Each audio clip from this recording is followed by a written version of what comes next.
يا أيها الذين آمنوا اذكروا نعمة الله عليكم إذ جاءتكم جنود فأرسلنا عليهم ريحا وجنودا لم تروها وكان الله بما تعملون بصيرا إذ جاءوكم من فوقكم ومن أسفل منكم وإذ زاغت الأبصار وبلغت القلوب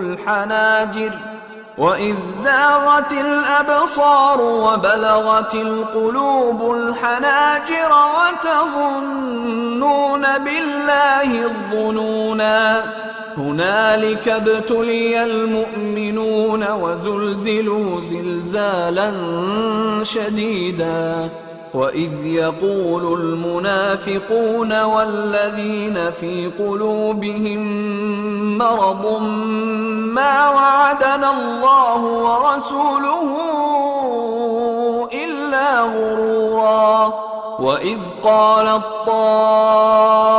طائفة منهم يا أهل يثرب لا مقام لكم فارجعوا ويستأذن فريق منهم النبي يقولون إن بيوتنا عورة وما هي بعورة إن يريدون إلا فرارا ولو دخلت عليهم من أقطارها ثم سئلوا الفتنة لآتوها وما تلبثوا بها إلا يسيرا.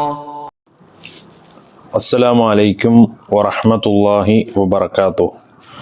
الحمد لله رب العالمين والصلاة والسلام على رسول الله وعلى آله وصحبه أجمعين أما بعد ഹംദൻ കസീറൻ തൊയ്യിബൻ മുബാറക്കൻ ഫീഹി. പ്രിയമുള്ള സത്യവിശ്വാസിനികളെ, അല്ലാഹു സുബ്ഹാനഹു തആലയുടെ അതിമഹത്തായ അനുഗ്രഹം കൊണ്ട് നമ്മൾ പരിശുദ്ധ ഖുർആനിൻ്റെ പഠനത്തിലൂടെ മുന്നോട്ട് പോവുകയാണ്. അല്ലാഹു കാര്യങ്ങളെ ഗ്രഹിക്കുവാനും മനസ്സിലാക്കുവാനും അത് ഇത്തിബാഅ് ചെയ്ത് ജീവിക്കാനും എല്ലാവിധ അനുഗ്രഹങ്ങളും തൗഫീക്കും നൽകി അനുഗ്രഹിക്കുമാറാകട്ടെ. പ്രിയമുള്ള സഹോദരങ്ങളെ, പരിശുദ്ധ ഖുർആൻ സൂറത്തു അഹ്സാബ് 33-ാം അധ്യായം അതിൻ്റെ 8 വരെയുള്ള ആയത്തുകൾ കഴിഞ്ഞ ക്ലാസ്സിൽ നമ്മൾ പഠിച്ചിരുന്നു. ഇന്നത്തെ ക്ലാസ്സിൽ നമ്മൾ പഠിക്കുന്ന ആയത്തുകളാണ് മുകളിൽ ഓതി കേട്ടിട്ടുള്ളത്. 9-ാമത്തെ വചനത്തിലേക്ക് പ്രവേശിക്കുകയാണ്. അല്ലാഹു സുബ്ഹാനഹു തആല ആ വചനത്തിലൂടെ നമ്മളെ പഠിപ്പിക്കുന്ന മറ്റൊരു വിഷയം, യാ അയ്യുഹല്ലദീന ആമനു, വിശ്വസിച്ചിട്ടുള്ളവരെ, അല്ലയോ സത്യവിശ്വാസികളെ, ഉദ്കുറു, നിങ്ങൾ ഓർക്കുവിൻ, നിഅമത്തല്ലാഹി, അല്ലാഹുവിൻ്റെ അനുഗ്രഹത്തെ, അലൈക്കും, നിങ്ങളുടെ മേൽ, ഇത് ജാഅത്തുക്കും, നിങ്ങളുടെ അടുക്കൽ വന്നപ്പോൾ, ജുനൂദുൻ, ചില സൈന്യങ്ങൾ, കുറേ പട്ടാളങ്ങൾ, ഫഅർസൽന, എന്നിട്ട് നാം അയച്ചു, അലൈഹിം, അവരിൽ അല്ലെങ്കിൽ അവരുടെ മേൽ, രീഹൻ, ഒരു കാറ്റ്, വജുനൂദൻ, ചില സൈന്യങ്ങളെ, ലം തറൗഹ, നിങ്ങൾ കാണാത്ത, വഖാനല്ലാഹു, അല്ലാഹു ആകുന്നു, ബിമാ തഅമലൂൻ, നിങ്ങൾ പ്രവർത്തിക്കുന്നതിനെപ്പറ്റി, ബസീറ, കാണുന്നവനാണ് അല്ലെങ്കിൽ കണ്ടറിയുന്നവനാണ്. അല്ലാഹു സുബ്ഹാനഹു തആല 9-ാമത്തെ വചനത്തിൽ മറ്റൊരു രംഗത്തെ നമുക്ക് പരിചയപ്പെടുത്തി നൽകുകയാണ്. ചരിത്രത്തിൻ്റെ ഏടുകളിലൂടെ ഒരു സുപ്രധാനമായ ഒരു യാത്ര നമ്മൾ ഇൻഷാ അല്ലാഹ് ഈ ആയത്തോടുകൂടി കടക്കുകയാണ്. ഇസ്ലാമിലെ ചരിത്രത്തിലെ ഏറ്റവും നിർണായകവും അത്യന്തം നാടകീയവുമായ, വളരെ ചരിത്രത്തിൽ അറിയപ്പെട്ട ഒരു യുദ്ധത്തിൻ്റെ നേർക്കാഴ്ചയാണ് ഈ ആയത്തിലൂടെ അള്ളാഹു നമുക്ക് അതിൻ്റെ തുടക്കമാണ് പറഞ്ഞു നൽകുന്നത്. ഹേ വിശ്വസിച്ചിട്ടുള്ളവരെ, നിങ്ങളുടെ മേൽ അള്ളാഹു അനുഗ്രഹം ചെയ്തതിനെ നിങ്ങൾ ഓർക്കുവിൻ. അതായത് നിങ്ങളുടെ അടുക്കൽ കുറേ സൈന്യങ്ങൾ വരികയും എന്നിട്ട് നാം അവരിൽ ഒരു ശക്തമായ കാറ്റിനെയും നിങ്ങൾ കണ്ടിട്ടില്ലാത്ത കുറേ സൈന്യങ്ങളെയും അയക്കുകയും ചെയ്ത സന്ദർഭം. നിങ്ങൾ പ്രവർത്തിച്ചു കൊണ്ടിരിക്കുന്നതിനെപ്പറ്റി അള്ളാഹു കണ്ടറിയുന്നവനാകുന്നു എന്നാണ് അള്ളാഹു ഈ ആയത്തിലൂടെ നമ്മളെ പഠിപ്പിക്കുന്നത്. ഈ ആയത്തിൽ പറഞ്ഞ യുദ്ധം ഒരു യുദ്ധത്തിൻ്റെ സാഹചര്യമാണ്. വിശുദ്ധ ഖുർആൻ അതിപ്രാധാന്യത്തോടുകൂടി അനുസ്മരിപ്പിച്ച ഖന്തക്ക് യുദ്ധം അല്ലെങ്കിൽ അഥവാ അഹ്സാബ് യുദ്ധം, അതിനെ സംബന്ധിച്ചാണ് പറയുന്നത്. അള്ളാഹു സത്യവിശ്വാസികൾക്ക് ചൊരിഞ്ഞു നൽകിയ അതിമഹത്തായ അനുഗ്രഹത്തിൻ്റെ വളരെ കരളലിയിപ്പിക്കുന്ന ഒരു കഥയാണ് ഈ വചനത്തിൻ്റെ പശ്ചാത്തലം അല്ലെങ്കിൽ ഇതിവൃത്തം എന്ന് പറയുന്നത്. ഉപരോധത്തിൻ്റെ കരിനിഴലിൽ മദീനയിലെ ഏകദേശം ഹിജറ 5-ാം വർഷം ഉഹദ് യുദ്ധം കഴിഞ്ഞ് വെറും 1 വർഷം പിന്നിട്ട കാലം, മദീനയിലെ ഇസ്ലാമിക പ്രസ്ഥാനത്തെ വേരോടെ പിഴുതെറിയാൻ ശത്രുക്കൾ ഒന്നടങ്കം കൈകോർത്തു വന്ന ഒരു സാഹചര്യം. മദീനയിലുള്ള യഹൂദരും മക്കയിലെ ഖുറൈശികളും ഇതര അറബി ഗോത്രങ്ങളും പരസ്പരം സഖ്യം ചേർന്നുകൊണ്ട് ഒരു വമ്പിച്ച പടയൊരുക്കം ഒരുക്കി 10,000-ത്തിലധികം വരുന്ന ആയുധധാരികളായ ഒരു വൻ സൈന്യം മദീനയെ ലക്ഷ്യമാക്കി, മുസ്ലിങ്ങളെ ലക്ഷ്യമാക്കി കുതിച്ചു പാഞ്ഞു വരികയാണ്. എന്നാൽ അവരെ നേരിടാൻ മുസ്ലിങ്ങളുടെ ഭാഗത്തു നിന്നുണ്ടായിരുന്നത് വളരെ ചുരുക്കം ആളുകളാണ്. എത്ര പേരുണ്ടായിരുന്നു എന്ന് നോക്കിയാൽ ഏകദേശം ഒരു 3000 പേര് മാത്രം ഉണ്ടായിരുന്നൊരവസ്ഥ. നമ്മളൊന്ന് ചിന്തിച്ചു നോക്കൂ. മുമ്പ് ബദർ യുദ്ധവുമായി ബന്ധപ്പെട്ട് നമുക്ക് ചരിത്രം അറിയുന്നതാണ്. 10,000-ങ്ങൾക്കെതിരെ വെറും 3000 പേർ. ആ യുദ്ധത്തിൻ്റെ അവസ്ഥ എന്താകും? പേർഷ്യൻ തന്ത്രവും കിടങ്ങിൻ്റെ ത്യാഗവും ശത്രുക്കൾക്ക് മദീനയിലേക്ക് പ്രവേശിക്കാൻ സാധ്യതയുള്ള വഴികളിലെല്ലാം ഒരു വമ്പിച്ച കിടങ്ങ് കുഴിച്ചുകൊണ്ട്, ഖന്തക്ക് നിർമ്മിച്ചുകൊണ്ട് അവരെ പ്രതിരോധിക്കാൻ അള്ളാഹുവിൻ്റെ പ്രവാചകൻ സല്ലല്ലാഹു അലൈഹി വസല്ലം തീരുമാനിക്കുകയാണ്. യഥാർത്ഥത്തിൽ ഈ യുദ്ധങ്ങളിൽ കിടങ്ങുകൾ നിർമ്മിച്ച് പ്രതിരോധിക്കുന്നത് സാധാരണഗതിയിൽ അറബികൾക്ക് അപരിചിതമായ ഒരു തന്ത്രമാണ്. ആ തന്ത്രം ഉണ്ടായിട്ടുള്ളത് പേർഷ്യക്കാരനായ മഹാനായ ഒരു സ്വഹാബി ഉണ്ട്, സൽമാനുൽ ഫാരിസി റളിയല്ലാഹു അൻഹു. അദ്ദേഹത്തിൻ്റെ അതിബുദ്ധിപരമായ നിർദ്ദേശപ്രകാരമാണ് അള്ളാഹുവിൻ്റെ റസൂൽ അത്തരമൊരു തീരുമാനത്തിലേക്ക് എത്തുന്നത്. അതുകൊണ്ടാണ് ഈ യുദ്ധത്തെ ഖന്തക്ക് യുദ്ധം എന്ന പേരിൽ ചരിത്രത്തിൽ അറിയപ്പെട്ടത്. വിവിധ കക്ഷികൾ ഒത്തുചേർന്ന് വന്നതുകൊണ്ടാണ് ഇതിനെ അഹ്സാബ്, കക്ഷികളുടെ യുദ്ധം എന്ന പേരിലും വിളിക്കപ്പെടുന്നത്. അതുകൊണ്ട് തന്നെ ആ കിടങ്ങ് എന്ന് പറയുമ്പോൾ തന്നെ നമ്മൾ സാധാരണഗതിയിൽ മനസ്സിലാക്കുന്നത് പോലെ നിസാരമായി നമുക്ക് കാണാൻ കഴിയുന്ന ഒന്നല്ല. വെറുതെ മണ്ണുമാന്തി ഇങ്ങനെ 1-2 ദിവസങ്ങൾ കൊണ്ട് കുഴിച്ചെടുത്ത ഒരു കിടങ്ങല്ല. കഠിനമായ എന്താ സഹാബത്തിൻ്റെ അവസ്ഥ? കഠിനമായ പട്ടിണിയും ശൈത്യവും നിറഞ്ഞ നാളുകളിൽ വളരെ കഷ്ടപ്പെട്ട് ചോരയും നീരും ഒറ്റിച്ചാണ് സഹാബികൾ എന്ത് ചെയ്യുന്നത്? ആ കിടങ്ങ് പൂർത്തീകരിക്കുന്നത്.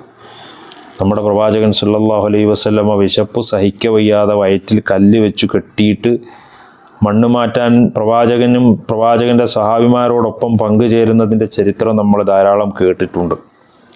അത്രയും ത്യാഗത്തിൻ്റെ ആഴം അത് നമുക്ക് ചിന്തിക്കാവുന്നതിനും അപ്പുറമാണ്. നമ്മൾ ഭാവനയിൽ ആ വിഷയം ഒന്ന് കണ്ടു നോക്കൂ. പരീക്ഷണങ്ങളുടെ കഠിനമായ രാത്രികൾ കടന്നുപോയി. കിടങ്ങിൻ്റെ മറുപുറത്ത് ശത്രുക്കൾ വന്ന് തമ്പടിക്കുന്നു. ദിവസങ്ങളോളം അവർ മദീനയെ ഉപരോധിക്കുന്നു. ഉള്ളിൽ ഭയവും പുറത്ത് ശൈത്യവും പട്ടിണിയും. മുസ്ലിങ്ങൾ വലിയ പരീക്ഷണങ്ങളിലൂടെ കടന്നു പോകുന്ന നിമിഷങ്ങളാണ് ഖന്തക്കിൽ ഉണ്ടായിട്ടുള്ളത്. എന്നാൽ സർവശക്തനായ അള്ളാഹു സുബ്ഹാനഹു തആലയുടെ അതിമഹത്തായ സഹായം അവിടേക്ക് വരികയാണ്. അതാണ് അള്ളാഹു ഇവിടെ പറഞ്ഞത്. എന്ത്? ഇത് ജാഅത്തുക്കും ജുനൂദുൻ ഫഅർസൽനാ അലൈഹിം റീഹൻ വജുനൂദൻ ലം തറൗഹാ. അള്ളാഹുവിൻ്റെ സഹായം അതിശൈത്യവും കൂരിരുട്ടും നിറഞ്ഞ രാത്രികളിൽ അള്ളാഹു ശത്രുക്കു നേരെ ഭയങ്കരമായൊരു കൊടുങ്കാറ്റിനെ നിയോഗിക്കുകയും ആ കാറ്റ് ശത്രുപാളയത്തെ മുഴുവനും ഉഴുതുമറിച്ച് കളയുമാറ് അങ്ങോട്ടും ഇങ്ങോട്ടും ഓടുന്ന അവസ്ഥ ഉണ്ടാവുകയും അവരുടെ തമ്പുകളൊക്കെ പറന്നു പോവുകയും അവർ പാചകം ചെയ്യുന്ന പാത്രങ്ങളൊക്കെ മറിഞ്ഞു വീണുടയുകയും കത്തിച്ചു വെച്ച അവരുടെ വിളക്കുകളും തീജ്വാലകളുമൊക്കെ അണഞ്ഞു പോവുകയും അവരുടെ യാത്രയ്ക്ക് ഉപയോഗിച്ചിരുന്ന കുതിരകളും അതുപോലെയുള്ള കാര്യങ്ങളുമൊക്കെ ഭയന്നോടുകയും ചരൽമഴ പെയ്യുകയും ഒക്കെ ചെയ്ത ഒരു അവസ്ഥ. അഹങ്കാരത്തോടുകൂടി വന്ന ശത്രുസേന അങ്ങേയറ്റം ഭയവിഹ്വലരായി മാറുകയാണ്. നിലവിളിച്ചുകൊണ്ട് പ്രാണനും കൊണ്ട് ഓടി രക്ഷപ്പെടുന്ന അവസ്ഥ. അള്ളാഹുവിൻ്റെ അതിമഹത്തായ അനുഗ്രഹം കൊണ്ട് സ്വഹാബത്തിന് അവിടെ ആശ്വാസമുണ്ടാവുകയാണ്. അൽഹംദുലില്ലാ. മുസ്ലിങ്ങൾക്കൊരു തുള്ളി ചോര പോലും ചീന്താതെ അള്ളാഹു വിജയം സമ്മാനിച്ചൊരു യുദ്ധമാണ്. ഖുർആൻ നൽകുന്ന വലിയൊരു സന്ദേശം ഈ ആയത്തിലൂടെ അള്ളാഹു പറയുന്നത്, നിങ്ങൾ കാണാത്ത സൈന്യങ്ങളെ കൊണ്ട് മുസ്ലിം സമൂഹത്തെ അള്ളാഹു സഹായിച്ചു എന്നാണ്. വജുനൂദല്ലം തറൗഹ, കൊടുങ്കാറ്റ്, പ്രതികൂല സാഹചര്യങ്ങളിലും ശത്രുക്കളെ ഭയപ്പെടുത്താൻ അള്ളാഹു തൻ്റെ മലക്കുകളെ നിയോഗിച്ചു എന്നത് നമുക്കൊക്കെ ഏറെ പാഠം ഉൾക്കൊള്ളാൻ കഴിയുന്നൊരു കാര്യമാണ്. കണ്ണിൽ മുന്നിൽ കാണാൻ കഴിയാത്ത സൈന്യം എന്നത് മലക്കുകളെ അയച്ചുകൊണ്ട് സഹായിച്ചതിൻ്റെ കാണാൻ നമുക്ക് കഴിയും അല്ലേ. അള്ളാഹു പിന്നെ വീണ്ടും പറയുന്നത് വകാനല്ലാഹു ബിമാ തഅമലൂന ബസീറ, വകാനല്ലാഹു ബിമാ തഅമലൂന ബസീറ, നിങ്ങൾ പ്രവർത്തിച്ചു കൊണ്ടിരിക്കുന്നതിനെ പറ്റി അള്ളാഹു കണ്ടറിയുന്നവനാകുന്നു എന്നതാണ്. ഇത് വിശ്വാസികൾക്ക് എത്രമാത്രം വലിയ ആശ്വാസമാണ്. അവർ അനുഭവിച്ച കഠിനമായ വിശപ്പും തണുപ്പും അവർ ഒഴുക്കിയ വിയർപ്പും ത്യാഗങ്ങളും ഒന്നും അള്ളാഹു കാണാതെ പോവുകയില്ല. അതെല്ലാം റബ്ബ് കാണുന്നുണ്ട്, അവൻ്റെ എല്ലാം കൃത്യമായി കാണുന്നുണ്ടെന്നും അതിനൊക്കെയുള്ള അർഹമായ പ്രതിഫലം അള്ളാഹു തീർച്ചയായും നൽകുമെന്നും വലിയ ഒരു സന്തോഷ വാർത്തയാണ് അള്ളാഹു ഈ വചനത്തിൻ്റെ അവസാനത്തിൽ, ഈ വചനം അവസാനിക്കുന്ന ഭാഗത്ത് കൊടുക്കുന്നത്. വകാനല്ലാഹു ബിമാ തഅമലൂന ബസീറ, അള്ളാഹു എല്ലാം കണ്ടറിയുന്നവനാണ്. അതുകൊണ്ട് നമുക്ക് ഈ ആയത്തിൽ നിന്ന് പഠിക്കാനുള്ള പാഠം, പ്രതിസന്ധികളിൽ തളരാതെ അള്ളാഹുവിൽ അടിയുറച്ച് വിശ്വസിച്ച് മുന്നോട്ട് പോയാൽ നമുക്ക് പോലും മനസ്സിലാകാത്ത വഴികളിലൂടെ റബ്ബിൻ്റെ അടിമകളെ അള്ളാഹു സഹായിക്കുമെന്ന വലിയ ഒരു പാഠം ഖന്തഖ് യുദ്ധത്തിലൂടെ നമുക്ക് നൽകുകയാണ്. ഇൻഷാ അല്ലാഹ് അതിൻ്റെ വിശദമായ ഭാഗങ്ങളിലേക്കാണ് അടുത്ത ആയത്തുകൾ കടന്നു പോകുന്നത് എന്ന് നമുക്ക് കാണാൻ സാധിക്കും. ഖുർആനിൻ്റെ ഓരോ ആയത്ത് പഠിക്കുമ്പോഴും അതിൻ്റെ ചരിത്രം കേൾക്കുന്നതിൻ്റെ അപ്പുറത്ത് നമുക്ക് അതിൽ നിന്ന് പഠിക്കാനുള്ള ധാരാളം പാഠങ്ങളും ഗുണപാഠങ്ങളും അതുപോലെ തന്നെ സന്ദേശങ്ങളുമൊക്കെ അള്ളാഹു സുബ്ഹാനഹു വ തആല ഈ ആയത്തുകളിലൂടെ നമ്മളെ പഠിപ്പിക്കുന്നുണ്ട്. അതൊരോന്നും കേട്ട് മനസ്സിലാക്കി ആ പാഠം ഉൾക്കൊണ്ട് മുന്നോട്ട് പോകാൻ നമുക്ക് കഴിയണം. ഇൻഷാ അല്ലാഹ് അടുത്ത ആയത്തിലേക്ക് നമുക്ക് കടക്കാം.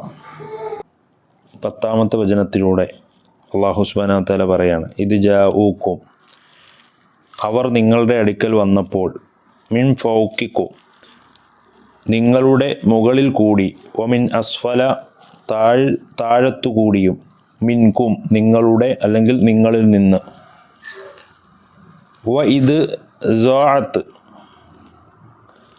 നില തെറ്റിയപ്പോഴും, അൽ അബ്സ്വാർ, കണ്ണുകൾ അല്ലെങ്കിൽ ദൃഷ്ടികൾ, വ ബലാത്തി, എത്തുകയും ചെയ്തപ്പോൾ, അൽ ഖുലൂബു, ഹൃദയങ്ങൾ, അൽ ഹനാജിറ, തൊണ്ടകളിൽ, കണ്ടനാളങ്ങളിൽ, വ തളുന്നൂന, നിങ്ങൾ ധരിക്കുകയും അല്ലെങ്കിൽ വിചാരിക്കുകയും ചെയ്തപ്പോൾ, ബില്ലാഹി, അള്ളാഹുവിനെ പറ്റി, ളുനൂന, ധാരണകളെ, ഊഹങ്ങളെ. അതായത് അവർ, ആ സൈന്യങ്ങൾ നിങ്ങളുടെ മുകളിൽ കൂടിയും താഴ്ഭാഗത്തു കൂടിയും നിങ്ങളുടെ അടുത്ത് വന്നപ്പോൾ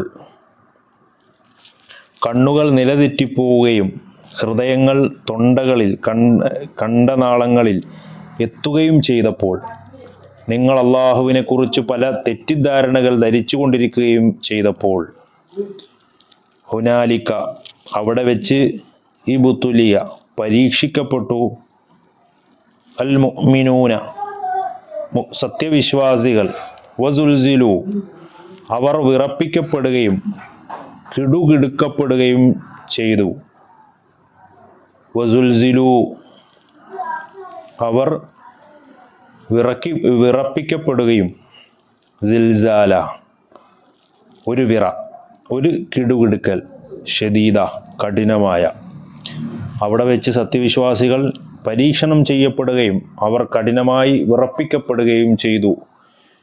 ഇത് ആ ഉപരോധത്തിൻ്റെ നാളുകളിൽ മദീന നേരിട്ട കഠിനമായ അവസ്ഥ ഭാവനയിൽ നമ്മൾ ചിന്തിക്കുമ്പോൾ, ശത്രുക്കൾ മദീനയുടെ കിഴക്ക് ഭാഗത്തുള്ള കുന്നിൻ പ്രദേശങ്ങളിലൂടെയും പടിഞ്ഞാറ് ഭാഗത്തുള്ള താഴ്ന്ന പ്രദേശങ്ങളിലൂടെയും വന്ന് ആ നഗരത്തെ പൂർണ്ണമായും വലയം ചെയ്തിരിക്കുകയാണ്. ആ സാഹചര്യത്തിൽ സർവ സജ്ജീകരണങ്ങളോടുകൂടിയുള്ള ഒരു വമ്പിച്ച ശത്രു സൈന്യമാണ് രാജ്യത്തിനെ ഇങ്ങനെ ചുറ്റി വരിഞ്ഞിരിക്കുന്നത്. ഒരു വശത്ത് ഇതാണെങ്കിൽ മറുവശത്ത് മുസ്ലിങ്ങളുടെ അവസ്ഥ എന്തായിരുന്നു? വളരെ പരിതാപകരമായിരുന്നു. കടുത്ത സാമ്പത്തിക വിഷമം, ഭക്ഷണ ദൗർബല്യം, ജനങ്ങൾ വല്ലാതെ പ്രയാസപ്പെടുന്ന സാഹചര്യം, പുറത്തേക്കുള്ള ഗതാഗതം പൂർണ്ണമായി തടസ്സപ്പെട്ടിരിക്കുന്നു. എങ്ങനെയെങ്കിലും ആക്രമിച്ചു കടക്കാൻ ശത്രു സൈന്യം തക്കം പാർത്തു ചെറിയ സംഘടനകൾ നടത്തുകയും ചെയ്തുകൊണ്ടിരിക്കുന്നു. ഇതിനെല്ലാം പുറമെയാണ് ഉള്ളിൽ നിന്നുള്ള കുത്തിത്തിരിപ്പുകൾ, മുനാഫിക്കുകളുടെ പ്രവർത്തനങ്ങൾ, കൂടെയുള്ള കപടവിശ്വാസികൾ, ദുർബല ഹൃദയന്മാരായ ആളുകളിൽ ഭീതിയും ഭയാശങ്കയും ജനങ്ങൾക്കിടയിൽ പരമാവധി പ്രചരിപ്പിച്ചുകൊണ്ട് അവർക്കിടയിൽ വസ്വാസം ഉണ്ടാക്കാൻ ശ്രമിക്കുന്നു. പുറത്തു നിന്നുള്ള ശത്രുക്കളുടെ ഭീഷണിയേക്കാൾ വലിയ ആഭ്യന്തര കോളിളക്കമാണ് അവർ ഉണ്ടാക്കിക്കൊണ്ടിരിക്കുന്നത് മുസ്ലിങ്ങളുടെ ഇടയിൽ. നമ്മളൊന്ന് ആലോചിച്ച് നോക്കൂ, എത്ര വലിയ ഒരു പ്രതിസന്ധി ഘട്ടമാണ്. ഇത്തരം ഒരു ഭീകരമായ ചുറ്റുപാടിൽ മുസ്ലിങ്ങളുടെ പൊതുനില വല്ലാത്തൊരവസ്ഥയിലാണ്. ഇതിൻ്റെ ഒരു ചിത്രമാണ് പരിശുദ്ധ ഖുർആൻ ഈ വചനങ്ങളിലൂടെ നമ്മളെ പഠിപ്പിക്കുന്നത്. അല്ലാഹു സുബ്ഹാനഹു വ തആല പറഞ്ഞതുപോലെ അവർ ഭയന്ന് വിറച്ചുപോയി. പക്ഷേ ഇത്തരം കഠിനമായ പരീക്ഷണങ്ങളിലും യഥാർത്ഥ വിശ്വാസവും അതുപോലെ തന്നെ കാപഢ്യവും തമ്മിൽ തിരിച്ചറിയുവാൻ കഴിയുക എന്നത് വളരെ പ്രധാനപ്പെട്ട ഒരു കാര്യമാണ്. കപടവിശ്വാസികളുടെയും ദുർബല വിശ്വാസികളുടെയും യഥാർത്ഥ നിലപാട് ഈ അവസരത്തിൽ എന്തായിരുന്നുവെന്നും അവർ നിമിത്തം ജനങ്ങളിൽ ഉണ്ടായ കോളിളക്കം എത്രമാത്രം വലുതായിരുന്നുവെന്നുമാണ് തുടർന്ന് അള്ളാഹു ഓർമ്മപ്പെടുത്തുന്നത്. എന്നിട്ട് അള്ളാഹു സുബ്ഹാനഹു വ തആല അവിടെ നിന്നുകൊണ്ട് ആ കാര്യം വീണ്ടും വിശദീകരിക്കുകയാണ്.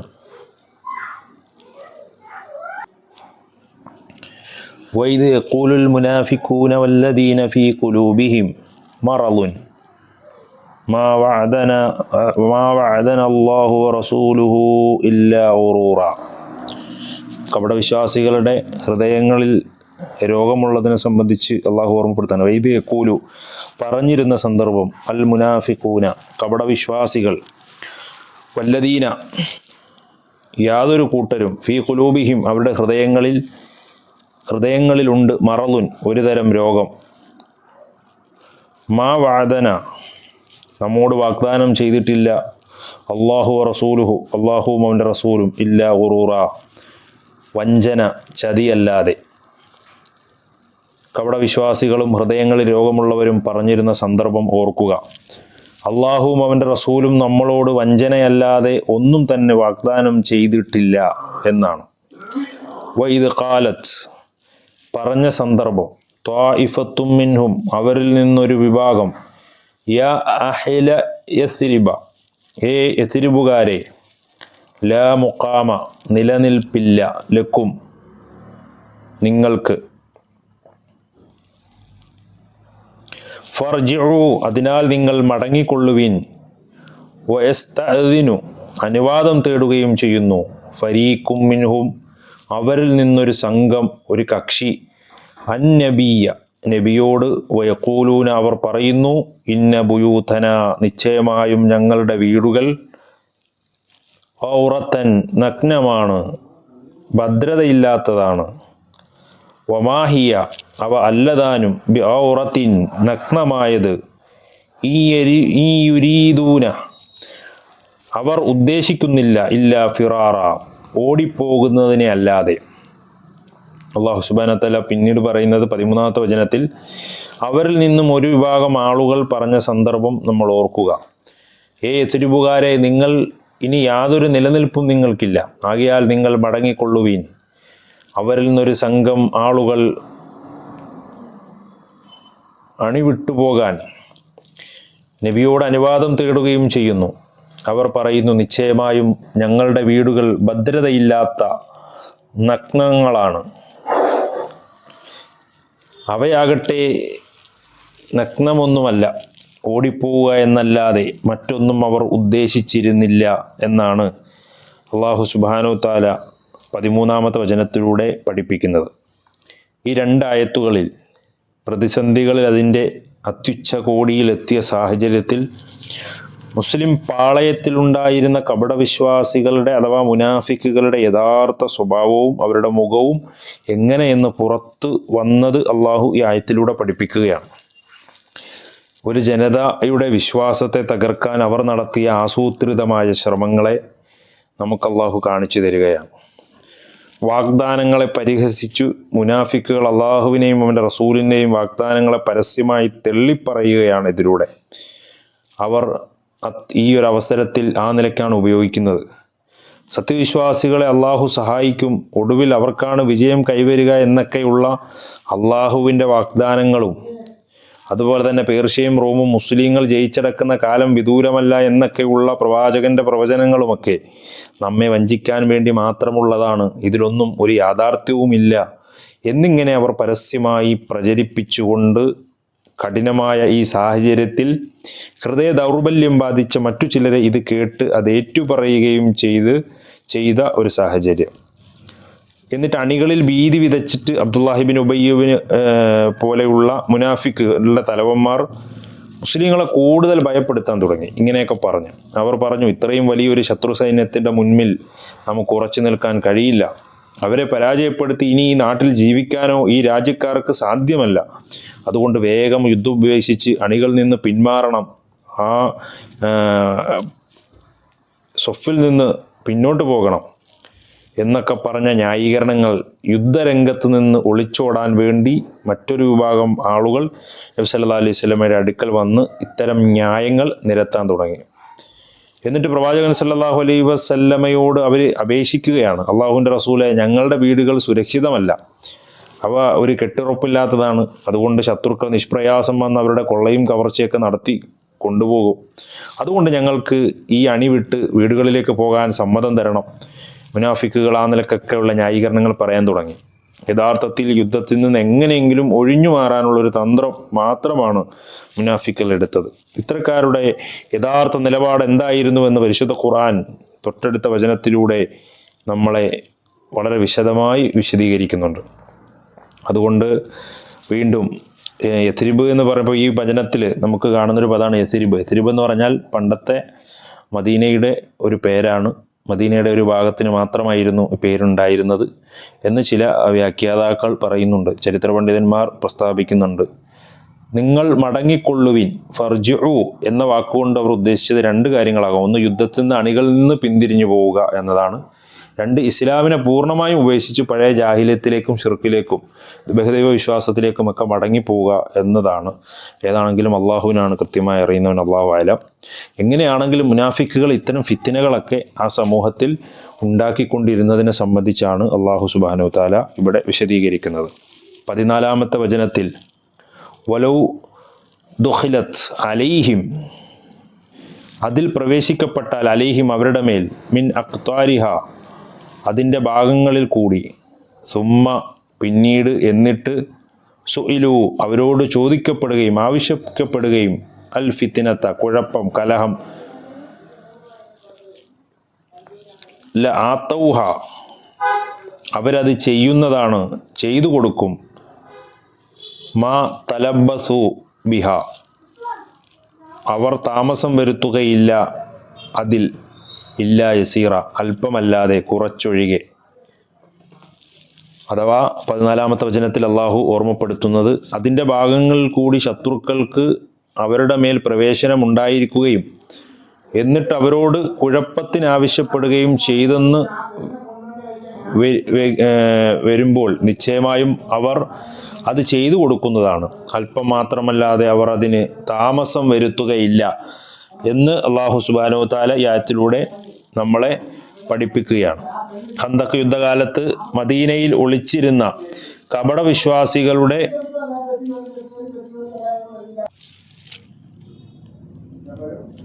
ഖന്തഖ് യുദ്ധകാലത്ത് മദീനയിൽ ഒളിച്ചിരുന്ന കപടവിശ്വാസികളുടെ, മുനാഫിക്കുകളുടെ യഥാർത്ഥ മനസ്ഥിതി പ്രമാണങ്ങളുടെ വെളിച്ചത്തിൽ അള്ളാഹു വെളിപ്പെടുത്തുന്ന സുപ്രധാനമായ ചില കാര്യങ്ങളാണ് ഇവിടെ വിശദീകരിക്കുന്നത്. വീടുകളുടെ സുരക്ഷ എന്നത് വെറും ഒരു കള്ളന്യായം മാത്രമാണ്. മുനാഫിക്കുകൾ തങ്ങളുടെ വീടുകൾ സുരക്ഷിതമല്ല എന്ന് പറഞ്ഞ് യുദ്ധരംഗത്ത് നിന്ന് ഒഴിഞ്ഞു മാറാൻ ശ്രമിച്ചുകൊണ്ടിരിക്കുകയാണ് അവർ. ഇക്കൂട്ടരുടെ ലക്ഷ്യം വീടിൻ്റെ സുരക്ഷയൊന്നുമല്ല, മറിച്ച് ജീവനിലുള്ള കൊതിയും വീണ്ടും ഈ ദുനിയാവിൽ ജീവിക്കണമെന്ന അമിതമായ ആഗ്രഹവും ഇസ്ലാമിനോടുള്ള വഞ്ചനയും ഹൃദയത്തിൽ കപടവിശ്വാസം കൊണ്ടു നടക്കുകയൊക്കെ ചെയ്യുന്നതാണ് അതിൻ്റെ കാരണം. ശിർക്കിലേക്കും കുഴപ്പത്തിലേക്കും മടങ്ങാൻ ഒരു മടിയുമില്ലാത്തവരാണ് അവർ. അതുകൊണ്ടാണ് ഏത് നിലക്കാണെങ്കിലും ഒന്നുകിൽ അതിൽ നിന്ന് ഒഴിഞ്ഞു മാറുക, അല്ലെങ്കിൽ ഇസ്ലാമിൽ നിന്ന് തന്നെ പുറത്തു പോവുക എന്ന നിലക്കുള്ള അവരുടെ പ്രവർത്തനങ്ങൾ. ശത്രുക്കൾ മദീനയുടെ ഏതെങ്കിലും വശങ്ങളിലൂടെയോ അവരുടെ വീടുകൾക്കിടയിലൂടെയോ അകത്തു കടക്കുകയും എന്നിട്ട് അവരോട് ഇസ്ലാമിക വ്യവസ്ഥയോട് കൂറുമാറാനോ ഇസ്ലാം ഉപേക്ഷിച്ച് പഴയ ശിർക്കിലേക്ക് അല്ലെങ്കിൽ ബഹുദൈവ വിശ്വാസത്തിലേക്ക് മടങ്ങാനോ ഒക്കെ പറഞ്ഞാൽ സത്യവിശ്വാസികൾക്കെതിരെ കുഴപ്പമുണ്ടാക്കാൻ ആവശ്യപ്പെട്ടാൽ ഒട്ടും താമസിയാതെ യാതൊരു മടിയുമില്ലാതെ അതിന് ആ ആളുകൾ മുനാഫിക്കുകൾ തയ്യാറാകുമായിരുന്നു എന്നാണ് അള്ളാഹു ഓർമ്മപ്പെടുത്തുന്നത്.